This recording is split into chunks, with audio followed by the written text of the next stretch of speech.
বিসমিল্লাহির রহমানির রহিম। হে সমস্ত জগতবাসী, আজ আমি আপনাদের সামনে যে আলোচনাটি নিয়ে হাজির হলাম, সে আলোচনাটি কয়েকটা সূরা থেকে যে মানুষের জীবনের কি সমস্যার সমাধান করা যায়, কিভাবে পৃথিবীতে আমরা ভালো থাকতে পারি। তো এখন কথা হলো, সূরা মাউন এর আমল ও ফজিলত থেকে কথাগুলো বলা হবে ইনশাল্লাহ। একটু খেয়াল করে শুনবেন, তবে আমাদের ইহকাল ও পরকালের উপকৃত হতে পারবো। এবার আসি, এ সূরা মাউন পাঠ করে ব্যবহারের জিনিসপত্রের উপরে ফুঁক দিলে সেগুলো সম্পূর্ণ নিরাপদ থাকবে। প্রত্যহ 41 বার এ সূরা পাঠ করলে সেই পাঠকারীর উপর পরমুখাপেক্ষী থাকিতে হবে না এবং রুজি রোজগারে বৃদ্ধি পাবে ইনশাআল্লাহ। হে সমস্ত জগতবাসী, অবশ্যই খেয়াল করে শুনছেন যে আমরা পৃথিবীতে চলাকালীন অনেক জিনিসপত্র কেনাকাটা করি, অনেক খাদ্যদ্রব্য কেনাকাটা করি, কিন্তু বরকত তেমন দেখি না। মানে ছো করে আনলে ছো করে শেষ হয়ে যায়। তো এর মধ্যে বিসমিল্লাহির রহমানির রহিম ব্যবহার করতে তো বলেই যাই, তার মধ্যে যদি আমরা সূরা মাউনের যে বিষয়টা, যে আমরা যদি এটি পাঠ করে সেই খাদ্যদ্রব্যের উপরে ফুঁক দিই, তো ইনশাল্লাহ আমাদের বরকত আল্লাহ দান করবেন। 40 বার এই সূরা পাঠ করে যে পাঠকারীর কখনো মোকাপেক্ষী হতে হবে না কারো কাছে, অবশ্যই আল্লাহ আমাদেরকে হালাল রুজিতে বরকত দান করবেন। এবারে আছি যে সূরা কাউসার। সূরা কাউসার এর আমল ও ফজিলত, জুমার রাতে 1000 বার পাঠ করলে, এ সূরা 1000 বার পাঠ করলে, পুনরায় 1000 বার দুরূদ শরীফ পাঠ করলে ইনশাআল্লাহ রাসূলুল্লাহ সাল্লাল্লাহু আলাইহি সাল্লাম এর কিয়ামত লাভের সৌভাগ্য ঘটবে। যে হযরত মুহাম্মদ সাল্লাল্লাহু আলাইহি সাল্লাম তিনির সাথে ইনশাআল্লাহ আমাদের কিয়ামত নসিব হবে। এবার আসি যে এ সূরা লিখে গলায় বাঁধলে, মানে সূরা কাউসার লিখে গলায় বাঁধলে শত্রুদের কবল হতে নিরাপদ থাকবেন। আচ্ছা, প্রত্যহ 1000 বার পাঠ করলে রুজি রোজগার ও মান ইজ্জত বৃদ্ধি পাবে এবং মনোবাসনা পূর্ণ হবে। আচ্ছা, নির্দোষ ব্যক্তি জেল হতে মুক্তি লাভ করবে। আচ্ছা, তো এবার আসবে এই সূরা কাউসার পাঠ করে গোলাপ জলের উপর ফুঁক দিয়ে প্রত্যহ সে পানি চোখে দিলে চোখের জ্যোতি বৃদ্ধি পাবে। হে পৃথিবীর মানুষ, হে মুসল্লিগণ, বিভিন্ন ধর্মের মানুষ, কোরআনটি শুধু খালি মুসলমানের জন্যই আসেনি, সকল ধর্মের সকল ব্যক্তিদের জন্যই। যেহেতু ধর্ম যার তার, আল্লাহ কিন্তু সবার, ধর্ম যার তার, কোরআন কিন্তু সবার। তবে এটাই আমাদের জানা দরকার যে এই সূরা কাউসার পাঠ করে গোলাপ জলের উপরে ফুঁক দিলে প্রত্যহ সে পানি চোখে দিলে চোখের জ্যোতি বৃদ্ধি হয়ে যাবে ইনশাআল্লাহ। এবার আসি যে সূরা কাফিরুন।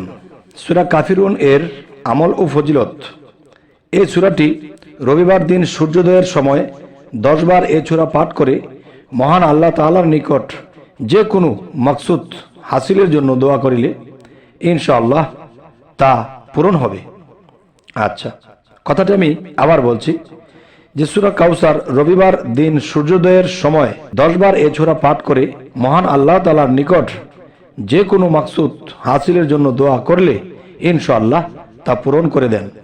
এবার আসি, প্রত্যহ সকাল ও সন্ধ্যায় এই সূরা কাফিরুন পাঠ করলে কি হয়। আচ্ছা, প্রত্যহ সকাল ও সন্ধ্যায় সূরা কাফিরুন অন্তত একবার করে পাঠ করে তাহলে কি হয়, সন্দেহ এবং ইমানের দুর্বলতা হতে মুক্ত থাকবে। এবার আসি যে ঝুলিয়ে রাখলে তাতে বেচাকেনা বেশি হবে। যেমন দোকানপাট, ব্যবসা বাণিজ্য, যাদের ব্যবসা বাণিজ্য ভালো হচ্ছে না, খারাপ অবস্থা, তারা যদি এই সূরা নাসর এর আমল ও ফজিলত, এর মধ্যে বলা হয়েছে দোকানের ঘরের মধ্যে যদি ঝুলিয়ে রাখা হয় লিখে সূরাটি, ইনশাআল্লাহ তার বেচাকেনি ভালো হবে। আচ্ছা, আরেকটু কথা বাকি আছে সূরা কাফিরুনের, সেটি হলো প্রত্যহ সকাল ও সন্ধ্যায় এ সূরা অন্তত একবার করে পাঠ করিলে শিরক, সন্দেহ এবং ইমানের দুর্বলতা হতে মুক্ত থাকবে। আচ্ছা, এবার আসি যে সূরা নাসর সূরা নাসরের আমল ও ফজিলতের মধ্যে বলা হয়েছে, এ সূরা রাঙ্গতার মধ্যে খোদাই করে লিখে জালে বেঁধে দিলে উক্ত জালে বহু বহু মাছ ধরা পড়বে। আচ্ছা, আর কাঠে খোদাই করে লিখে দোকানে ঝুলিয়ে রাখলে তাতে বেচাকেনা খুব বেশি হবে।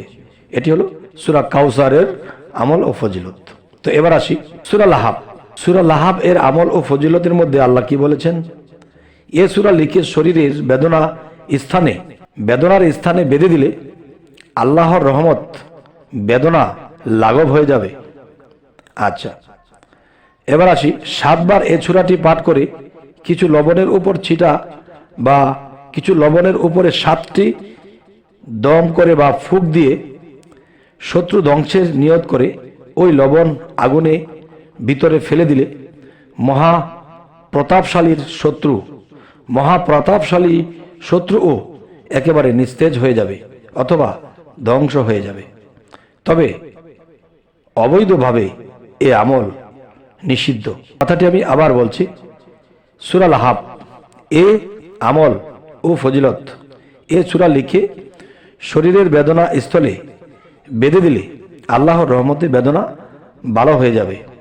আচ্ছা, এবার আসি এই সূরা লাহাব 7 বার এ সূরাটি পাঠ করে কিছু লবণের উপরে 7 বার দম করে বা ফুঁক দিয়ে সে শত্রু ধ্বংসের নিয়ত করে এবং ওই লবণ আগুনের ভিতরে ফেলে দিলে মহাপ্রতাপশালী শত্রুও একেবারে নিস্তেজ হয়ে যাবে অথবা ধ্বংস হয়ে যাবে।